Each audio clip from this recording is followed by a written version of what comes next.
নমস্কাৰ, আপোনালোক সকলোকে স্বাগতম জনাইছোঁ অসম ফিচাৰ ইউটিউব চেনেল। আশা কৰোঁ আপোনালোকৰ সকলোৰে খবৰ ভাল।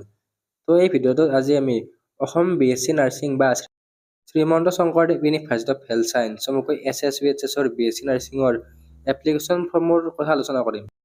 তো এপ্লিকেশ্যন ফৰ্মত কিছুমান ইনষ্ট্ৰাকশ্যন দিয়া আছে, যিবিলাক ফ'ল' নকৰিলে আপোনালোকৰ এপ্লিকেশ্যন ফৰ্মখন ৰিজেক্ট হ'ব পাৰে। তো আপোনালোকে এপ্লিকেশ্যন ফৰ্মখন ফিল আপ কৰোঁতে এইবিলাক পইণ্ট মনত কৰি কিনে বা মনত ৰাখি কিনে আপোনালোকে এপ্লিকেশ্যন ফৰ্মখন ফিল আপ কৰিব। তো এই ভিডিঅ'টো স্কিপ নকৰাকৈ সম্পূৰ্ণকৈ চাব। যদি আপোনালোকে কেনেকৈ অনলাইন এপ্লাই কৰে বা ইলিজিবল ক্ৰাইটেৰিয়া, এজ লিমিট এইবিলাকৰ ভিডিঅ' চোৱা নাই, ডেছক্ৰিপশ্যনৰ পৰা চাই ল'ব, লিংক ডেছক্ৰিপশ্যনত দিয়া থাকিব। আপোনালোকে এই পষ্টটোৰ পৰা ইয়াৰে এপ্লিকেশ্যন ফৰ্মৰ লিংকলৈকে ডাইৰেক্ট ৰিডাইৰেক্ট হ'ব পাৰিব আৰু যিখন ইনফৰমেশ্যন বুলেটিন আছে সেইখন ডাউনলোড কৰিব পাৰিব। তো ইয়াৰে লিংক ডেছক্ৰিপশ্যনত দি আছে, তলৰ ফালে স্ক্ৰল ডাউন কৰাৰ পিছত ইয়াতে অফিচিয়েল নটিছখন আপোনালোকে ডাউনলোড কৰিব পাৰিব। নেক্সট অনলাইন এপ্লিকেশ্যন, ইয়াতে ডাইৰেক্ট ৰেজিষ্ট্ৰেশ্যন ফৰ্মলৈকে আপোনালোক ৰিডাইৰেক্ট কৰিব। তো লগইন অপশ্যন আছে, তো ইয়াৰ পৰা আপোনালোকৰ যিখন ইনফৰমেশ্যন ব্ৰাউচাৰ আছে তাৰ ডাউনলোড কৰি ল'ব। তো এতিয়া আপোনালোকে ৰেজিষ্ট্ৰেশ্যন লিংকত ক্লিক কৰাৰ পিছত তাতে নতুন এটা পেজলৈ ৰিডাইৰেক্ট কৰে। তো এই পেজটোতে সকলোবিলাক ডিটেইলছ দিয়া আছে। তো কেতিয়াবা কিছুমানৰ এপ্লিকেশ্যন ফৰ্ম ফিল আপ কৰোঁতে ভুল হয় বা ইয়াতে দিয়া ইনষ্ট্ৰাকশ্যনখিনি ফ'ল' নকৰে, তো তেওঁলোকে কি কৰিব পাৰিব আপোনালোকক জনাই দিম। তোমালোকে গুগল ক্ৰোম বা ফায়াৰফক্স ইউজ কৰি ল'ব। তো গুগল ক্ৰোমটো ছাজেষ্ট কৰিম, তো মোবাইলত কৰিছে যদি গুগল ক্ৰোমে ভাল হ'ব। তো নেক্সট আপোনালোকৰ নিজা এটা ইমেইল বনাই ল'ব। Applicant should have a valid email ID। তো আপোনালোকে যেতিয়া অনলাইন এপ্লাই কৰিব তেতিয়া যিটো ইমেইল এড্ৰেছ দিব সেইটো ভেলিড, আপোনালোকে ইউজ কৰা ইমেইল এড্ৰেছটোৱে দিব। তো তেতিয়া ইমেইলত আপোনালোকৰ কিবা নটিফিকেশ্যন বা ইমেইলত আপোনালোকৰ এপ্লিকেশ্যন ফৰ্ম আৰু পাছৱৰ্ডটো যায়। তো সেইকাৰণে আপোনালোকে ইমেইলটো এটা ভাল ভেলিড ইমেইল দিব। তো এপ্লিকেশ্যন ফৰ্মখন ফিল আপ কৰাৰ আগতে ইয়াৰে ইনষ্ট্ৰাকশ্যনখিনি পঢ়ি ল'ব। তো ইনষ্ট্ৰাকশ্যনখিনি পঢ়ি লোৱাটো জৰুৰী। তো নেক্সট যিটো 4 নম্বৰ পইণ্ট আছে, এইটো পইণ্ট আপোনালোকে মন কৰিবলগীয়া। Fill the online application form carefully and upload scan photograph and signature. তো ইয়াতে ফটো আৰু ছিগনেচাৰত আপোনালোকে KB দিয়া আছে। তো এইটো ফটোৰ কাৰণে 35 KBৰ ওপৰত হ'ব নোৱাৰে আৰু ছিগনেচাৰৰ কাৰণে 30 KBৰ ওপৰত হ'ব নোৱাৰে। তো হ'লে আপোনালোকৰ ফৰ্মখন ছাবমিট নহয়। তো আপোনালোকে ইয়াৰে যিটো এপ্লিকেশ্যন ফৰ্মৰ ফটো আৰু ছিগনেচাৰৰ ছাইজ মিলাবৰ কাৰণে আমাৰ ৱেবছাইটৰ ফটো ছাইজ ৰিডিউচাৰ টুল এটা আছে, সেইটো ইউজ কৰিব পাৰে। তাৰ লিংকটো ডেছক্ৰিপশ্যনত দি দিম, ফটো ছাইজ ৰিডিউচাৰ বুলি। তো তাৰ পৰা আপোনালোকে ফটো ছাইজ আৰু যিটো হাইট আৰু ৱাইট আছে সেইটো আপোনালোকে মিলাই ল'ব পাৰিব। তো নেক্সট ফটোগ্ৰাফটো JPEG আৰু ZPG ফৰ্মেটত হ'ব লাগিব। তো নেক্সট ইয়াতে photograph must show' the name of the candidate.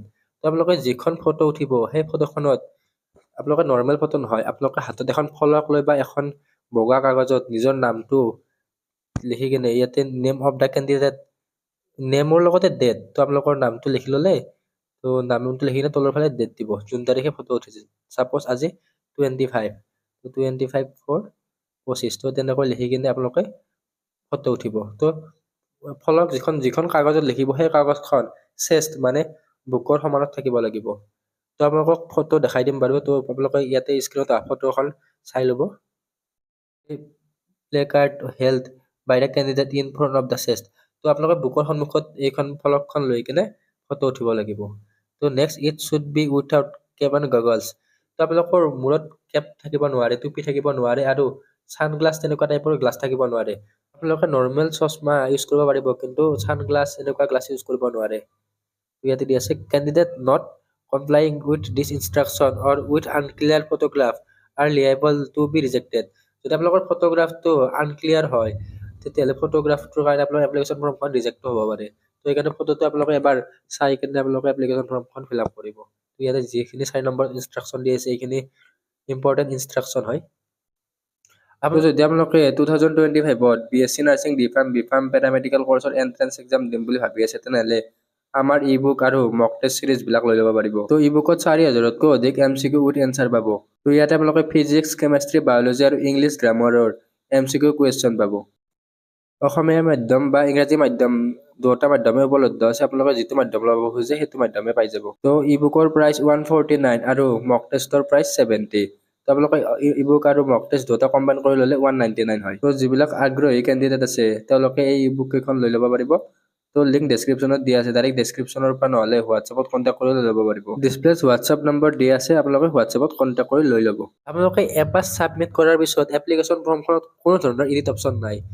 তো SSVHSৰ ফালৰ পৰা কোনো ধৰণৰ আপোনালোকৰ কাৰেকশ্যন উইণ্ড' বা এডিট অপশ্যন নাথাকিব। তো যেতিয়া ছাবমিট কৰিব আপোনালোকে এই ফৰ্মখন ভালকৈ এবাৰ দুবাৰ তিনিবাৰ চেক কৰি কিনে ফিল আপ কৰিব। তো ইয়াতে দি আছে there is provision to make changes in the application form before submission. তো before clicking on submission button candidate should verify the entries, মানে কি আপোনালোকৰ ঠিক আছে নে সেইখিনি ভেৰিফাই কৰি ল'ব। তো কাৰণ এবাৰ ছাবমিট কৰাৰ পিছত আপোনালোকৰ ইয়াতে এডিট অপশ্যন নাই। Please remember the password given by you. তো আপোনালোকে এটা পাছৱাৰ্ড থ'ব লাগিব। সেই পাছৱাৰ্ডটো আৰু এপ্লিকেশ্যন ফৰ্মটো আপোনালোকে মনত ৰাখিব লাগিব বা ক'ৰবাত লিখি থৈ দিব। কাৰণ যেতিয়া এডমিট কাৰ্ড, স্ক'ৰ কাৰ্ড বা ৰিজাল্ট দিয়ে তেতিয়া আপোনালোকৰ এই পাছৱাৰ্ডটো আৰু এপ্লিকেশ্যন ফৰ্মটো লাগিব, এপ্লিকেশ্যন নম্বৰটো আৰু পাছৱাৰ্ডটো লাগিব। সেইকাৰণে আপোনালোকে সেইটো মনত ৰাখি থৈ দিব, বা মনত ৰখাটো সহজ নহ'লে আপোনালোকে লিখি থৈ দিব। তো আপোনালোকে যদি এপ্লিকেশ্যন ফৰ্মখন ছাবমিট কৰি দিলে তাৰপিছত পে'মেণ্ট নকৰে, তো আপোনালোকৰ সেইটো এপ্লিকেশ্যন ফৰ্মখন ইনকমপ্লিট হৈ থাকিব। আপোনালোকে ধৰক আজি এপ্লিকেশ্যন ফৰ্মখন ফিল আপ কৰিলে, তো অনলাইন এপ্লাইৰ যিটো ফিজ আছে ফিজটো আপোনালোকে দুদিন পিছত কৰিলেও হ'ব, কিন্তু লাষ্ট ডেটৰ আগতে কৰিব লাগিব। আৰু ইয়াতে ফিজ ষ্ট্ৰাকচাৰটো জেনেৰেলৰ কাৰণে 1500 টকা, বাকী SC, ST, EWS, OBC, TCLৰ কাৰণে 1200 টকা। আৰু যেতিয়া মই প্ৰথম ভিডিঅ' বনাইছিলোঁ, প্ৰথম ভিডিঅ'টোত মানে ইয়াৰ এপ্লিকেশ্যন ফৰ্ম ষ্টাৰ্ট হোৱাৰ দিনা 23 এপ্ৰিলত এপ্লিকেশ্যন ফৰ্মখনত যিটো EWS অপশ্যন আছে, EWS অপশ্যনটো শ্ব' হোৱা নাছিলে। তো সেইটো হয়তো সিহঁতে ঠিক কৰি দিলে। তো এতিয়া আপোনালোকে এপ্লিকেশ্যন ফৰ্মটো ফিল আপ কৰিব পাৰিব। EWS যদি হয় EWSৰ পৰা ফিল আপ কৰিব পাৰিব। তো বাকী OBCৰ কাৰণে NCL চাৰ্টিফিকেটখন লাগে। নেক্সট আপোনালোকে যেতিয়া পে'মেণ্ট কৰিব, পে'মেণ্ট কৰাৰ লগে লগে আপোনালোকৰ মোবাইলৰ পৰা বা বেংকৰ পৰা পইচা কাটিব, কিন্তু SSVHSৰ ৱেবছাইটত বা এপ্লিকেশ্যন ফৰ্মখনত আপোনালোকৰ পে'মেণ্টটো ছাকচেছফুল নেদেখায়। তো ইয়াৰ কাৰণ বেংকিং আৱাৰ, তো 24 ঘণ্টাৰ পৰা 48 ঘণ্টা সময় লয়। তো আপোনালোকে এপ্লিকেশ্যন ফৰ্মখন ফিল আপ কৰিলে তাৰপিছত পে'মেণ্ট কৰিলে, পে'মেণ্ট কৰাৰ পিছত 48 ঘণ্টামান সময়ৰ পাছতে এপ্লিকেশ্যন ফৰ্মখন ডাউনলোড কৰিব পাৰিব। তো ইয়াৰ কাৰণে বহুতে ভয় কৰে যে ফাৰ্ষ্টবাৰটো পে'মেণ্টটো কৰি দিলে কিন্তু এপ্লিকেশ্যন ফৰ্মখন ডাউনলোড নহ'ল, তো তেওঁলোকে আৰু পে'মেণ্ট কৰে। তো তেনেকুৱা নকৰিব আপোনালোকে। তো এবাৰ যদি বেংকৰ পৰা পইচা কাটিলে তেনেহ'লে আপোনালোকে 48 ঘণ্টা সময় বা 72 ঘণ্টা সময় ৱেইট কৰক। যদি 48 ঘণ্টা বা 72 ঘণ্টাৰ ভিতৰত আপোনালোকৰ পে'মেণ্টটো ছাকচেছ নহয়, কিন্তু বেংকৰ পৰা পইচা কাটিছে, তেনেহ'লে SSVHSৰ হেল্পলাইন নং দি আছে, তাতে কণ্টেক্ট কৰিব। 9 নম্বৰ পইণ্টটো, if any mistake is done during online submission by the applicant. তো যদি আপোনালোকৰ এপ্লাই কৰাৰ পিছত কিবা ভুল হয়, তো আপোনালোকে এপ্লাই ছাবমিট অপশ্যনটো কৰি দিলে কিন্তু পে'মেণ্টটো নাই কৰা, তো ভুল হোৱা বুলি গম পাইছে, তেনেহ'লে আপোনালোকে আৰু নতুনকৈ ইয়াৰে এপ্লিকেশ্যন ফৰ্মখন ফিল আপ কৰিব পাৰিব। কিন্তু পে'মেণ্ট কৰাৰ পিছত আপোনালোকে যদি আৰু নতুনকৈ মানে এপ্লিকেশ্যন ফৰ্মখন ছাবমিট কৰে তেনেহ'লে আৰু আকৌ এবাৰ পে'মেণ্ট কৰিব লাগিব। সেইকাৰণে আপোনালোকে ছাবমিট অপশ্যনৰ পাছতো এবাৰ চেক কৰি ল'ব। চ' পে'মেণ্ট নকৰাৰ আগতে এবাৰ এপ্লিকেশ্যন ফৰ্মখনৰ নাম, তাৰপিছত ফাদাৰ নেম, মাদাৰ নেম, তাৰপিছত কেটেগৰী, আপোনালোকৰ জেণ্ডাৰ, ফোন নম্বৰ, ইমেইল সকলোবিলাক চেক কৰি ল'ব এবাৰ। তো সকলোবিলাক ঠিক আছে নে নাই, কাৰণ আমাৰ লাষ্ট ভিডিঅ'টো কৈছিলোঁ ইয়াতে এডিট অপশ্যন নিদিয়ে। তো আপোনালোকৰ এবাৰ ভুল হোৱাৰ পিছত পে'মেণ্টটো ছাকচেছ হোৱাৰ পিছত তো যিকোনো ধৰণৰ ভুল হ'লে কোনো ধৰণৰ এডিট নহয়। আৰু হয়তো চাগে বেকগ্ৰাউণ্ডত গান বাজি থাকিব পাৰে, তো সেইটো এভইড কৰিব। তো নেক্সট 10 নম্বৰ পইণ্ট, যদি আপোনালোকৰ অনলাইন এপ্লিকেশ্যন ফৰ্মত আপোনালোকৰ দ্বাৰা কিবা ভুল হয় তেনেহ'লে it can not be corrected by the university. তো ইউনিভাৰ্চিটি আপোনালোকে হেল্পলাইন নম্বৰত কল কৰিলেও, তেওঁলোকৰ ৱেবছাইট বা তেওঁলোকৰ অফিচত গ'লেও তেওঁলোকে কাৰেকশ্যন কৰি নিদিয়ে। তো এনেকুৱা মিষ্টেকৰ পৰা আপোনালোকে এভইড কৰিব। The university will take no responsibility of any kind of such mistake। তো আপোনালোকৰ মিষ্টেকটো আপোনালোকে নিজে দায়ী হ'ব। তো যদি আপোনালোকে মানে অনলাইন দোকানত এপ্লাই কৰে তেনেহ'লে যদি মিষ্টেক হয় সেইটো আপোনালোকৰে মিষ্টেক হ'ব, ইউনিভাৰ্চিটি বা দোকানখনৰ মিষ্টেক নহয়। তো আপোনালোকে এই মিষ্টেকটো নিজে এভইড কৰিব লাগিব। আৰু যেতিয়া অনলাইন এপ্লাই কৰে তেতিয়া আপোনালোকে এপ্লিকেশ্যন ফৰ্মখন ফিল আপ কৰিলে আপোনালোকে নিজে চাই থাকিব। তো নেক্সট ইয়াতে 11 নম্বৰ পইণ্টটো, যদি আপোনালোকৰ পে'মেণ্টটো সময়ৰ মানে ডেডলাইনটো দিছে 22 মে তাৰিখ, 22 মে তাৰিখৰ ভিতৰত যদি আপোনালোকে ইয়াৰ এপ্লিকেশ্যন ফৰ্মখন আৰু পে'মেণ্টটো আপোনালোকে নকৰে তেনেহ'লে আপোনালোকৰ এডমিট কাৰ্ড নাহিব। তো আপোনালোকে লাষ্ট ডেটৰ আগতে আপোনালোকে পে'মেণ্টটো কৰি ল'ব। তো applicant email ID and mobile number will be used for further communication. তো আপোনালোকৰ ফোন নম্বৰ আৰু ইমেইলটো ফাৰ্ডাৰ কমিউনিকেশ্যনৰ কাৰণে কণ্টেক্ট কৰিব বুলি কৈছে। কিন্তু যদিও লাষ্টটো বছৰলৈকে মানে লাষ্ট 2024লৈকে SSVHSৰ ফালৰ পৰা কণ্টেক্ট নকৰে, তেওঁলোকে ৱেবছাইটতে বা নিউজ পেপাৰত তেওঁলোকৰ ফালৰ পৰা ন'টিচবিলাক দি দিয়ে। কিন্তু বেলেগবিলাক চাবলৈ গ'লে IOCL হওক, ডিগবৈ, এনেকুৱা ক্ষেত্ৰত তেওঁলোকে ইমেইলত নটিফিকেশ্যন পঠায়। হয়তো SSVHSৰ ফালৰ পৰা এইবাৰ এইটো পইণ্ট দি দিছে, যদি তেওঁলোকে এইবাৰ চিট পোৱাসকলক কিবা ইমেইল দিয়ে বা কিবা ইমেইল পঠাব আপোনালোকক সেইটো নাজানো, কিন্তু এতিয়ালৈকেতো তেওঁলোকে ইয়াৰ ফালৰ পৰা কোনো ধৰণৰ ইমেইল নপঠায়। জাষ্ট আপোনালোকৰ এপ্লিকেশ্যন নংটো আৰু পাছৱাৰ্ডটোৱে ইমেইল আৰু ফোন নম্বৰত পঠাব। তো নেক্সট ইয়াতে টেকনিকেল হেল্পলাইন নম্বৰ দিয়া আছে। ইয়াতে হেল্পলাইন নম্বৰটো আপোনালোকে স্ক্ৰীনশ্বট মাৰি থ'ব পাৰে। তো হেল্পলাইন মানডে টু ছেটাৰডে 10টাৰ পৰা 6টা বজালৈকে আপোনালোকে হেল্পলাইনত কল কৰিব পাৰিব। এইটো টেকনিকেল হেল্পলাইন নংহে হয়। আপোনালোকে এপ্লিকেশ্যন ফৰ্মত কিবা সুধিব লগা থাকিলে তেওঁলোকে আপোনালোকক জনাই দিব। তো নেক্সট আপোনালোকে নেক্সট অপশ্যনত ক্লিক কৰি অনলাইন এপ্লিকেশ্যন ফৰ্মখন ফিল আপ কৰিব পাৰিব। আৰু কিছুমান পইণ্ট আছে যিবিলাক পইণ্ট এপ্লিকেশ্যন ফৰ্মত হয়তো ৰিজেক্ট নহ'ব পাৰে, কিন্তু পিছত কাউন্সেলিঙত ৰিজেক্ট হ'ব পাৰে। তো ইয়াতে আপোনালোকৰ গ্ৰেছ মাৰ্ক থাকিব নোৱাৰে। তো গ্ৰেছ মাৰ্ক থাকিলে আপোনালোকে এপ্লাই কৰিব পাৰিব, হয়তো এপ্লিকেশ্যন ফৰ্মখন ৰিজেক্ট নহ'ব পাৰে, কিন্তু কাউন্সেলিঙত আপোনালোকৰ ৰিজেক্ট হ'ব। তো ইয়াতে পাৰ্চেণ্টেজ দিয়া আছে।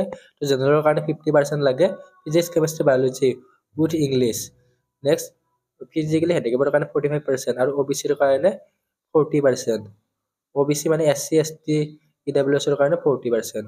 নেক্সট মিনিমাম এজ 17 বছৰ হ'ব লাগিব, মেক্সিমাম এজৰ এই কথা ইয়াতে দিয়া নাই। তো নেক্সট ইয়াতে বয়সৰ কথা হ'লে তো বয়সে গভৰ্ণমেণ্টৰ কাৰণে ইলিজিবল হয়নে নহয়। তো ইয়াতে ডাইৰেক্ট লিখা আছে male candidate are not eligible for government seat. তো মেল কেণ্ডিডেটে প্ৰাইভেটৰ কাৰণে ইলিজিবল হয়। তো প্ৰাইভেটৰ কাৰণেও এডমিশ্যন ল'বৰ কাৰণে আপোনালোকে এইটো এণ্ট্ৰেন্স এক্সাম দিব লাগিব।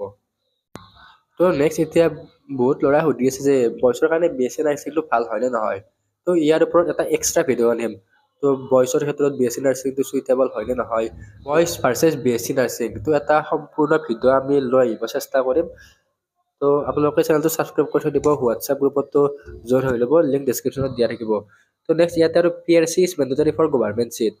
তো আপোনালোকৰ PRCখনো লাগিব, OBCৰ কাৰণেতো NCL লাগে, তো PRCখনো লাগিব। PRCখন এবাৰ বনালে হ'ল, পাৰ্মানেণ্ট ৰেচিডেণ্ট চাৰ্টিফিকেট। তো এইখন এতিয়াই বনাই ল'ব। তো বাকী ডকুমেণ্ট এইবিলাকৰ ভিডিঅ' এক্সট্ৰাকৈ পাৰ্ট কৰি লৈ আহিম। তো আপোনালোকে চেনেলটো ছাবস্ক্ৰাইব কৰি থৈ দিব। এইখিনিয়ে আৰু ধন্যবাদ।